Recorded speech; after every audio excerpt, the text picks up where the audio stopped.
अतिशय सोप्या पद्धतीने आज पाहूयात आपण कोबीच्या वड्या। तर बऱ्याच जणांना कोबी ना आवडत नाही, त्यावेळेस अशा प्रकारे वड्या बनवायच्या, खूप छान तयार होतात बरं का, आणि खायला खूप चविष्ट अशा लागतात। चला मग रेसिपीला आपण पटकन सुरुवात करूया। तर इथे मी ना एक कोबीचा गड्डा घेतलेला आहे। खराब झालेली वरची पाने असते ना ती पहिले कोबीची काढून घ्यायची आणि ह्याचे पहिले आपण आहे ना 2 ते 3 भाग करून घेऊया। पहिले आपल्याला आहे ना हा जो कोबी आहे ना तो बारीक असा एकदम आहे ना आपल्याला किसून घ्यायचा आहे। त्यासाठी मी एक कटोरा घेतलेला आहे आणि किसणी घेतलेली आहे। अगदी बारीक होईल असा तर मी खालच्या ह्यानी किसून घेते। पाहू शकता अगदी बारीक असं आपला किस तयार होत आहे कोबीचा। तर अशा प्रकारे सर्व कोबी आपण किसून घेऊयात। इथे पहा मी सर्व कोबी आता किसून घेतलेला आहे। आता आहे ना आपल्याला एक वाटण तयार करून घ्यायचं यासाठी। त्यासाठी घेतलेली भरपूर अशी कोथिंबीर, एक मोठा चमचा जिरे, 8 ते 10 लसणाच्या पाकळ्या आणि 6 ते 7 हिरवी मिरची। ती सर्व आता आपण आहे ना एका मिक्सरच्या भांड्यामध्ये घालून घेऊयात। अगदी बारीक असं आपल्याला ह्याचं आहे ना वाटण तयार करून घ्यायचं आहे। तर इथे वाटण तयार झाल्यानंतर पहा अशा प्रकारे वाटण तयार झालेलं आहे। आता पहिले आपण आहे ना ह्या कोबीमध्ये हे वाटण जे आहे ना ते घालून घेऊयात। आता बाकीचे साहित्य सांगते अजून काय घालायचं आहे आपल्याला ह्यात। तर मी ना एक मोठी वाटी भरून आहे ना बेसन पीठ घेतलेलं आहे, ते घालून घेऊया। त्यानंतर एक मोठी तीच वाटी भरून आपण ज्वारीचं पीठ घेतलेलं आहे, ते देखील घालून घेऊयात। ज्वारीचं पीठ घातल्याने खूप मस्त अशा वड्या तयार होतात बरं का। तुम्हाला जर घालायचं नसेल तर स्किप देखील करू शकता। त्यानंतर आपण अर्धा वाटी तांदळाचं पीठ घातलेलं आहे, पाव चमचा हळद, लाल मिरची पावडर 1 चमचा भरून, हिरवी मिरची आपण आधी घातलेली आहे त्यामुळे लाल मिरचीचे पावडर आहे ना अगदी कमी वापरायचे बरं का ह्यामध्ये। त्यानंतर आपण ह्यामध्ये घालायचं चवीनुसार मीठ। आता यामध्ये आपण घालूया 1 चमचाच्या अंदाजाने ओवा। हातावर घ्यायचा आणि चोळून घालायचा, म्हणजे ह्याचा स्वाद जो आहे ना तो मस्त ह्या वड्यांमध्ये उतरेल यासाठी। तर इथे मी ना 1 मोठा चमचा भरून पांढरे तीळ घेतलेले आहे, ते देखील आपण ह्यामध्ये घालून घेऊयात। तर ह्याने वड्या खूपच चविष्ट अशा होतात बरं का। टाकलेले सर्व साहित्य आपण आता ह्यामध्ये व्यवस्थितपणे मिक्स करून घेऊया। तर आपल्याला ह्याचं पीठ मळून घ्यायचं आहे, पण लगेच पाण्याचा वापर करायचा नाहीये। कोबीला आहे ना पाणी सुटत असतं, त्यामुळे ना पहिले असं मळून घ्यायचं पीठ त्या पाण्यामध्येच, म्हणजे कोबीला जे पाणी सुटतं त्यामध्ये। मग आपल्याला अंदाज येतो की ह्यामध्ये पाणी घालायची गरज आहे की नाही। घालायचं असेल तर अगदी थोडं थोडं करून पाणी यामध्ये घालायचं बरं का। तर पहिले मी पहा असं पीठ मळून घेतलेलं आहे। कोथिंबीर आपण पहिले आहे ना वाटणामध्ये घातलेली होती, पण असं चिरून देखील मी यामध्ये कोथिंबीर घालून घेते, म्हणजे छान वाटतं बरं का, एकदम चविष्ट लागतात अजून वड्या। त्यामुळे असं चिरून देखील मी यामध्ये कोथिंबीर घातलेली आहे।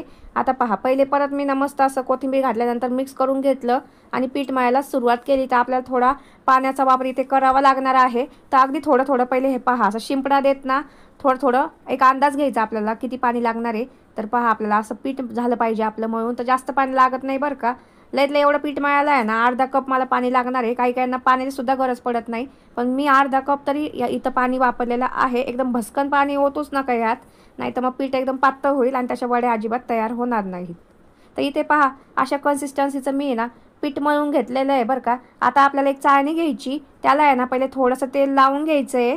तर सर्व बाजूने चाळणीला पसरवून घ्यायचं तेल, आणि आता आपल्याला हे जे पीठ आहे ना त्याच्या वळकुट्या तयार करून घ्यायच्या। जसं आपण कोथिंबीर वडी बनवण्यासाठी करतो ना वळकुट्या, त्याप्रमाणेच आपल्याला ह्या वळकुट्या करून घ्यायच्या आहे बरं का।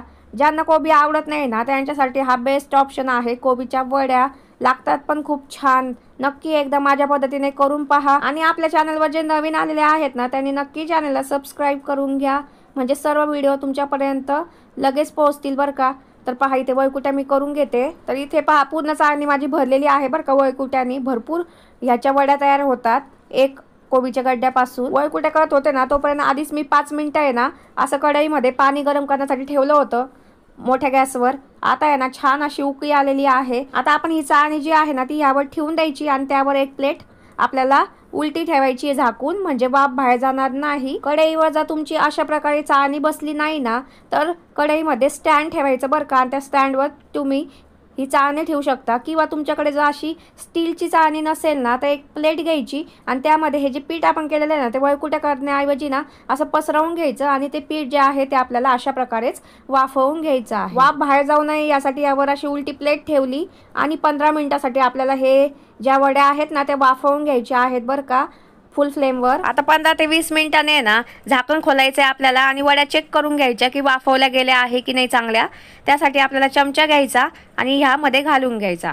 चमच्याला पीठ चिकटलं नाही म्हणजे आपल्या वड्या ज्या आहे ना त्या छान वाफवल्या गेलेल्या आहेत। आणि जर पीठ चिकटलं तर अजून 5 मिनिटं छान शिजवून घ्यायचं आणि गार होईपर्यंत झाकण वरचं जे आहे ना ते काढायचंच नाही. तर इथे छान वाफवल्या गेलेल्या आहे माझ्या वड्या.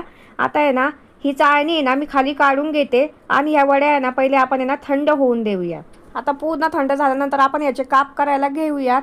तर इथे पहा अशा प्रकारे तुम्ही याचे काप करू शकता बरं का. तर पाहू शकता अशा प्रकारे छान याचे काप तयार होतात. हे काप आहे ना व्यवस्थित कापले जावे यासाठी आपल्याला आहे ना कोबी बारीक चिरायचा असतो बरं का. जास्त जाड कोबी किसला ना मग ह्या वड्या ज्या आहे ना ते तुटतात. सर्व काप करून झालेले आहे आता. तर एकीकडे मी असं आहे ना तेल गरम करण्यासाठी ठेवलेलं होतं. तर तेल देखील छान असं कडकडीत गरम झालेलं आहे. आणि आता आपण ह्यामध्ये ना आपण जे काप करून घेतले होते ना कोबीचे तर ते सोडून घेऊया. म्हणजे वड्या ज्या आहेत ना ते ह्यामध्ये सोडून घ्यायच्या. जेवढे बसेल तेवढं सोडायचं आणि मध्यम गॅसवर आहे ना तळून घ्यायचं. गॅस कुठेही बारीक करायचा नाही, नाहीतर मग ह्या वड्या ज्या आहे ना ते तेल पितात. तर असं 2-3 मिनटं छान होऊन द्यायचं एका साईडने बरं का. आणि त्यानंतर आपण असं उलटून घ्यायच्या आहेत या वड्या. मध्यम आचेवर छान खरपूस अशा आहे ना तळून घ्यायच्या आपल्याला बरं का.